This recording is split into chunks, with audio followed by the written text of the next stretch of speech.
All right, it's my pleasure. Thank you all for being here. My pleasure to welcome the Waze CEO, Chief Wazer, Noam Bardin. Woo! The crowd goes wild. Ow! Thank you very much for coming. Usually we don't get a chance to actually talk about Waze. We kind of meet around feature launches or new announcements and stuff. And we want to take this moment to actually tell you a little bit about sort of what we're doing and why we're doing and where we're going, as far as sort of the bigger sort of mission that Waze is on. And as part of that, we have some important guests here in the room with us. We've got Ben and Lance from Alpheda in Georgia. They're from the council, city council of Alpheda. We've got Brendan from the Office of Innovation. We've got Adam from the MTA. We've got Ilan from Spot Hero. It was a partner of ours. They do a lot of stuff around parking. And we have two of our community members, Orbit and Pesach, who help make the magic actually work. You know, Waze's map and all of our infrastructure is built by community, and these are sort of our top champs in the area. And today I'm going to talk a little bit about sort of the ways that you know and give you some information about where we're standing. I'll touch on the ways that you probably don't know, some of the other things that we're doing as Waze, and then the ways that you will know about 3, 4, or 5 years from now. When you think of Waze, you're going to think of a very different company. And this is part of our transition really from being an app. When people think of us today, they very much think about a small part of what we do, which is the app, and moving to be a much more of a mobility provider, a service provider. And this is what you're going to see that we're going to talk about. We see our mission much wider and larger than just outsmarting traffic for an individual user.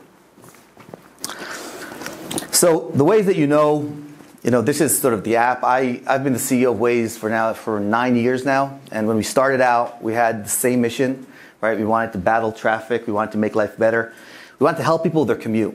We thought there's a better way to drive to work than just sitting bumper to bumper looking at the car in front of you. And that together with our community and our users and our partners, we could actually build something that's more meaningful and really help people every day. And this was the mission as we imagined it when we got started, right? We imagined the Wazer finding the empty road and everyone else just watching the taillights of the car in front of them sitting in traffic, right? And this is what we've been doing. This is what we've been known for, right? We will find ways to shave some time off your commute. And it's gone pretty well. If you look just at last month, we had over 110 million active users coming to our app and drive over 27 billion kilometers around the world. 12 million of them actually reported incidents as they saw them in real time. They reported over 60 million real-time incidents just last month. And over 30,000 map editors came in and actually edited the map, added closures, made changes. Over 53 million edits in 1 month, keeping the map up to date. And this is kind of the amazing thing when you think about Waze. We believe we have one of the most up-to-date data stacks around in mobility, and it's really done by users. And this participation, both from the editors and the users reporting and the actual users, is something that a lot of people have a hard time understanding. Well, people are just volunteering their time. They're just doing this without any personal gain. And this is one thing we've learned very much is sort of the power of a community. What I find strange is that people find that strange. I mean, throughout history, humans have worked to make their community better. It should be obvious that we are willing to do these kinds of things. And I know we're cynical and we're part of sort of the new generation, but at the essence, being able to work on your community and help your neighbors has been a core part of what Waze has been doing. But unfortunately, traffic keeps getting worse. We see that statistically from the data. Everyone feels it every day on their commute. And a few years ago, we began thinking, what can we do to take this data that we've collected to a different level and do something bigger with it? And this is really the ways that you probably don't know. Some people that have been following us know this, but we have a variety of programs we've launched to basically share our data. And we share our data with companies that have similar missions to us, that are trying to do something about traffic, trying to make our everyday commute a little better. Broadcasters, whether it's TV or radio, have access to our data and can report about it to their users. We have an event program where stadiums and sports arenas can connect to us to manage how people come in and out of the parking lots and the infrastructure there.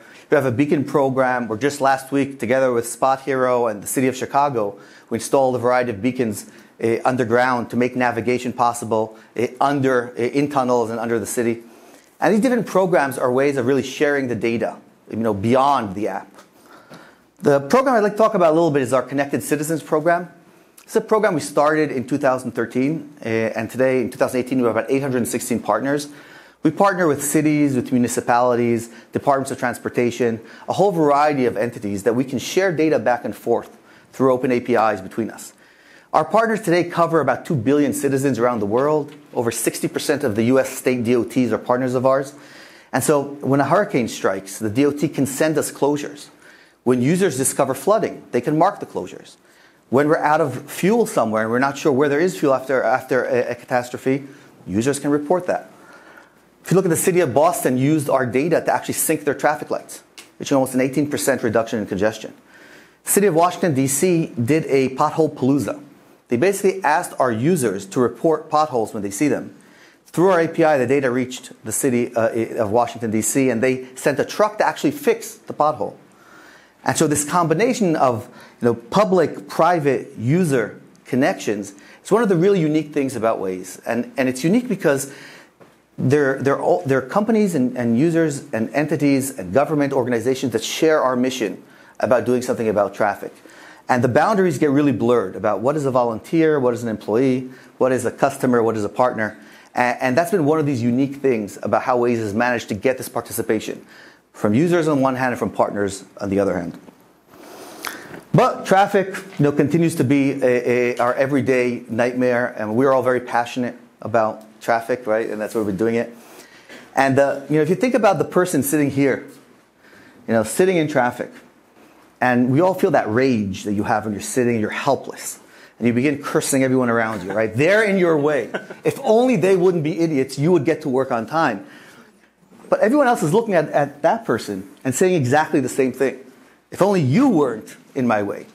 And this is sort of the essence of traffic. We are all at fault here. There isn't a third party that we can blame.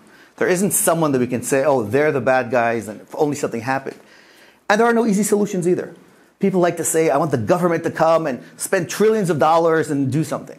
I want some tech company to build a flying car or a tunnel underground or all these kinds of great ideas. But fundamentally, we are at fault.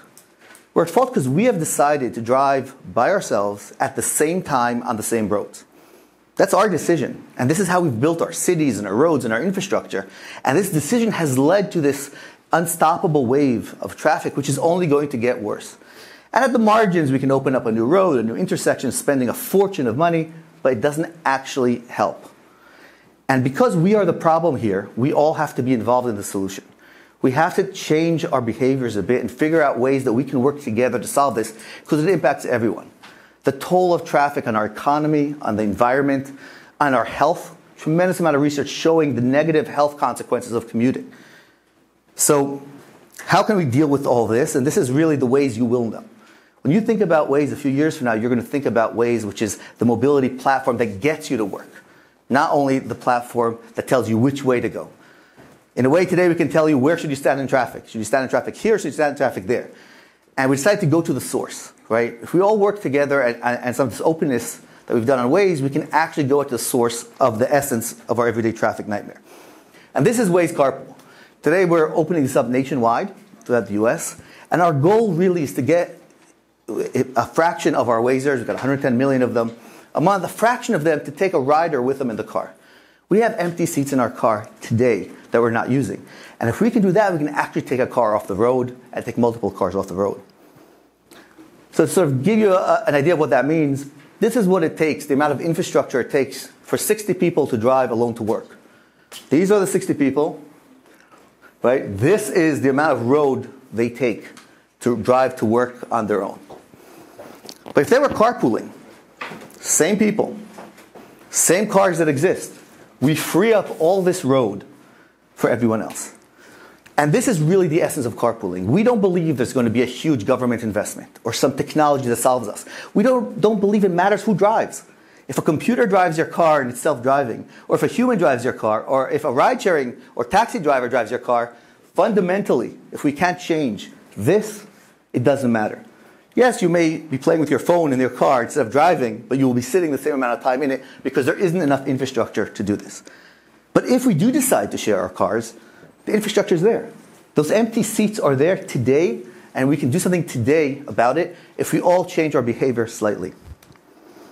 And this is really what Waze Carpool is about. We look out at the users that are in the service, and we try to find neighbors and coworkers that live close to you and work close to you. And we try to match them up when they leave at the same time as you. And we'll handle all the heavy lifting of finding them, matching them. We'll give you all the information about them and reviews and transfers of money between the two. So the driver will get slightly compensated for the cost of the fuel, and the rider will pay something closer to public transit, a fraction of the cost of ride sharing. But fundamentally, if I take my neighbor, my neighbor has left their car at home. And maybe tomorrow my neighbor takes me and I leave my car at home. And maybe sometime in the future a robot comes and picks both of us up. But fundamentally we're riding together. And we've saved that space using the existing infrastructure. So we started testing this back in 2016. We released what we call Carpool 1.0. Obviously we didn't know it was 1.0 when we released it. We thought we had cracked the code. Spent about a year working on different features with users and discovered we built the wrong product. We built the wrong product because we tried to build a cheaper version of a ride-sharing app. We tried to be too smart and build these black boxes that will automatically connect users. And what we missed, and this is the feedback we got from the users, is the human element of carpooling. When we looked at the data, the number one predictor of whether I would pick you up, whether I would get off the highway and pick you up and drive you to work, is whether I'd ever driven with you before. Not how much money I pay, not how long the detour is, but the fact that we know each other. And this is, again, something we kind of forget. Millions of years of evolution have taught us to handle humans pretty well, and we feel responsibility to each other. And so we went back to the drawing board. We basically rewrote the whole application, the whole backend, the app, the user experience.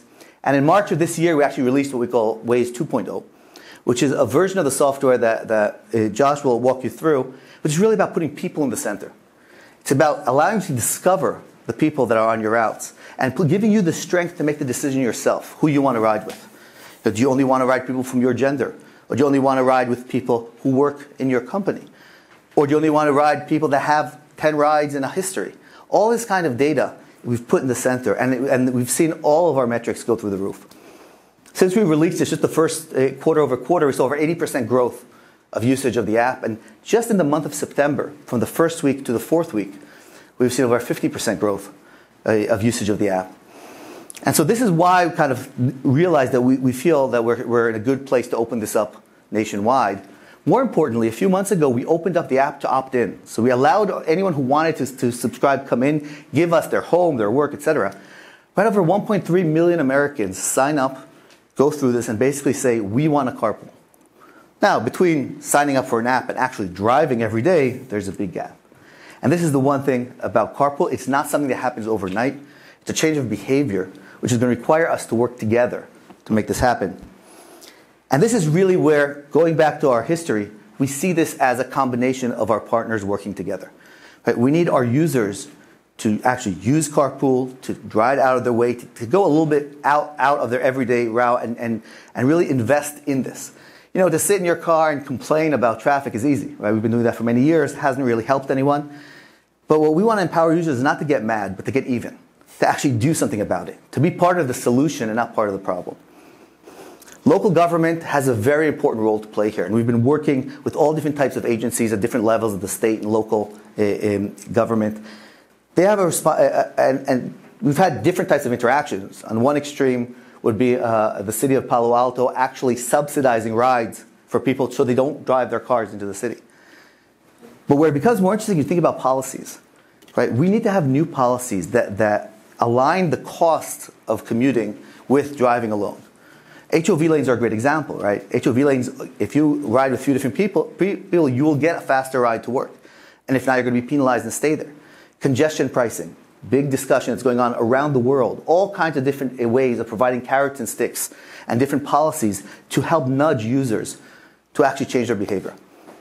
Companies, employers, and we'll talk about some that we work with, huge, very important place in this ecosystem. Parking is a huge problem for employers. Getting their workers to work. You know, we've been working with Amazon fulfillment centers throughout the US. And one of the interesting things that they say, one of the biggest reasons people stop working is that they can't get to work. You know, the commute can become more expensive than what you're making. And, you know, we think about, especially blue-collar jobs around the world, the cost of owning a car can easily reach $8,000, $9,000, $10,000 a year, which is all going into, again, a lack of infrastructure. and mobility companies we wanted to partner with. So we really see this as a change that we all have to do together. We don't see a situation where someone's going to come and solve this problem for us magically. And if we all make this small change in behavior, we can really move from sort of this reality that we're in today to this future. We have the infrastructure in place. We can all make a small change in our everyday patterns and actually reach this. So Josh is going to give us a view of the app itself and how it works and some feedback from initial partners.